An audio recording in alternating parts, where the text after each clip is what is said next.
और आज झारखंड की सबसे बड़ी और दुखद खबर हम आपको बता दें, शिक्षा मंत्री जगन्नाथ महतो का आज सुबह निधन हो गया है। जगन्नाथ महतो को हाल ही में स्वास्थ्य में परेशानी को लेकर रांची से चेन्नई एयरलिफ्ट करके ले जाया गया था, जहां उनका इलाज चल रहा था। इलाज के दौरान ही शिक्षा मंत्री जगन्नाथ महतो का निधन हो गया। मुख्यमंत्री हेमंत सोरेन के साथ साथ जेएमएम, कांग्रेस और बीजेपी सहित कई दलों के नेताओं ने उनके निधन पर शोक व्यक्त किया है। शिक्षा मंत्री जगन्नाथ महतो लंबे समय से बीमार चल रहे थे। 14 मार्च को विधानसभा के बजट सत्र के दौरान अचानक उनकी तबीयत बिगड़ गई थी, जिसके कारण उस दिन ही उन्हें रांची के पारस अस्पताल में भर्ती कराया गया था। बाद में सीएम हेमंत सोरेन की सलाह पर उन्हें तत्काल एयर एम्बुलेंस से चेन्नई ले जाया गया। मंत्री जगन्नाथ महतो के निधन पर राज्य सरकार ने राजकीय शोक घोषित किया है। 2 दिवसीय राजकीय शोक घोषित किया गया है। झारखंड सरकार की तरफ से 6 यानी कि आज और कल 7 अप्रैल को राजकीय शोक घोषित किया गया है। आज राज्य सरकार के सभी सरकारी कार्यालय बंद किए गए हैं और इस दौरान 2 दिनों तक राष्ट्रीय ध्वज आधा झुका रहेगा। किसी तरह का कोई राजकीय समारोह नहीं किया जाएगा।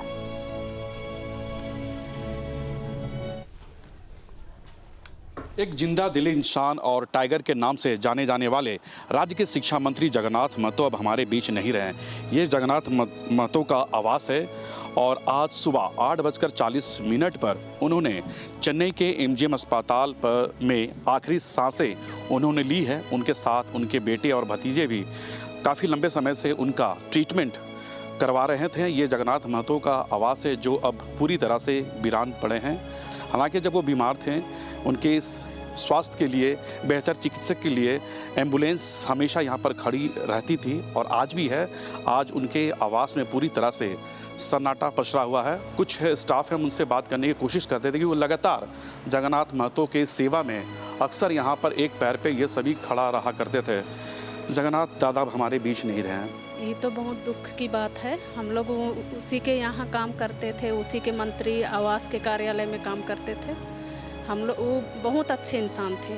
हम लोग को कोई चीज़ का कमी नहीं होने देते थे। अक्सर दादा के पास काफ़ी फाइल लेके आया करते थे। अक्सर दादा आपको आवाज़ दे के बुलाया करते थे। हाँ जी, हमको उनको इतना बोलने के नहीं था आवाज़, लेकिन हाथ से इशारा करके हमको बुलाते थे। हाँ, क्या ये दिवाकर को बुलाइए, या किसी को आदेश करते थे बुलाने के लिए। इस तरह से लोग भावुक है। ये उनके स्टाफ है, लेकिन स्टाफ की तरह वो ट्रीट नहीं क्या करते थे जगन्नाथ महतो, और सबको अपने परिवार की तरह वो माना करते थे। आज के तारीख में टाइगर अब नहीं रहे। पूरा मंत्रिमंडल से लेकर पूरी झारखंड में एक शोक की लहर है और सभी लोग काफ़ी मर्माहत दिख रहे हैं। अपने वीडियो जर्नलिस्ट सुशील के साथ सूरज, न्यूज़ स्टेट, रांची। और इसी पर ज्यादा जानकारी के लिए हमारे साथ हमारे संवाददाता सूरज कुमार जुड़ गए हैं। सूरज, देखिए, झारखंड के शिक्षा मंत्री जगन्नाथ महतो अब हमारे बीच नहीं है और इस सच्चाई को कोई नहीं बदल सकता, लेकिन आपसे ज्यादा जानकारी चाहूंगी कि कब तक उनका पार्थिव शरीर लाया जा सकता है। इस पर क्या ज्यादा जानकारी आपके पास?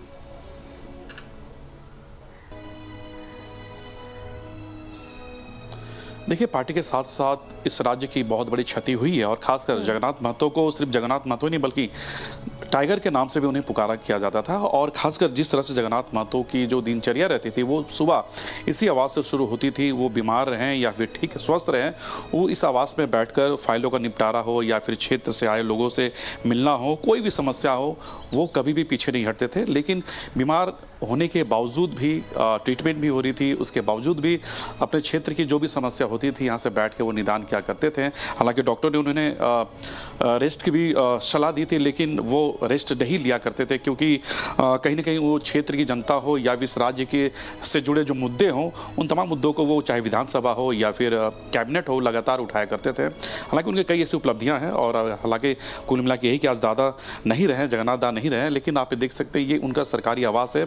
हमेशा यहाँ पर गुलजार हुआ करता था, लेकिन आज उनके निधन के बाद ये आवास पूरी तरह से वीरान पड़ा है। लोगों को जब इसकी सूचना मिल रही है, लोग यहाँ पे आ भी रहे हैं, लेकिन जब ये सारी जानकारियाँ जब उन्हें मिलती है तो यहाँ से वो मर्माहत होकर यहाँ से जाते हैं। ये देखिए, ये जगन्नाथ महतो का आवास है और अभी फ़िलहाल जगन्नाथ महतो की इस आवास में कोई नहीं है, लेकिन इस आवास में देखिए अभी झारखंड के कृषि मंत्री बादल प्रतलेख, ये मैं आपको दिखाना चाहूँगा। झारखंड के कृषि मंत्री बादल प्रतलेख भी आए हुए हैं, हम उनसे बात करने की कोशिश करते हैं, क्योंकि इन्हें भी ये सूचना मिली थी और ये सूचना मिली थी या मिलने के बाद बादल प्रतिलेख भी यहाँ पर आए हुए हैं। हम उनसे ये बात करने की कोशिश करेंगे, लेकिन ये कह सकते हैं कि इस दुख की घड़ी में चाहे मुख्यमंत्री हेमंत सोरेन हो या फिर कैबिनेट के तमाम मंत्री हो, सभी मर्माहत हैं, लगातार ट्वीट कर रहे हैं। और उनकी जो पार्थिव शरीर है कल सुबह 6 बजे रांची एयरपोर्ट पहुंचेगी। उसके बाद विधानसभा लाया जाएगा और विधानसभा के बाद उन्हें पार्टी ऑफिस भी, उनके जो पार्थिव शरीर है वो भी लाए जाएंगे। उसके बाद क्षेत्र उनके पार्थिव शरीर को ले जाया जाएगा। लेकिन इस खबर के बाद पूरी तरह से इस प्रदेश में शोक का लहर है। जिसे जैसे जानकारी मिल रही है वो आवास पहुंच रहे हैं। अभी थोड़ी देर पहले कुछ कार्यकर्ता भी उनके क्षेत्र से आए थे और कार्यकर्ता, हालांकि वो भी यहाँ पे आए थे, उसके बाद वो भी चले गए हैं। अभी जो कृषि मंत्री है बादल प्रतिलेख, अभी हम उनसे बात करने की कोशिश करेंगे क्योंकि वो भी अभी यहाँ पे पहुँचे हैं। ये खबर की जानकारी उन्हें मिली है और उनसे बात करते हैं। एक मिनट। बादल जी, एक बड़ी घटना घटी है, एक दुखदायक पल है, क्या कहेंगे? निःशब्द हैं हम लोग, और पूरे राज्य ही नहीं, सबके लिए व्यक्तिगत क्षति भी है, सार्वजनिक क्षति भी है, और इसकी भरपाई कोई नहीं कर सकता।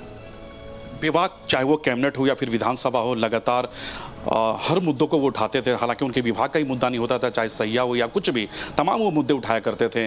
आप, चूंकि आप भी खुद कैबिनेट मंत्री हैं, वो भी जब भी कैबिनेट की बैठकें होती थी, कई चर्चाएं होती होगी आप लोगों के बीच में मुद्दों को लेकर।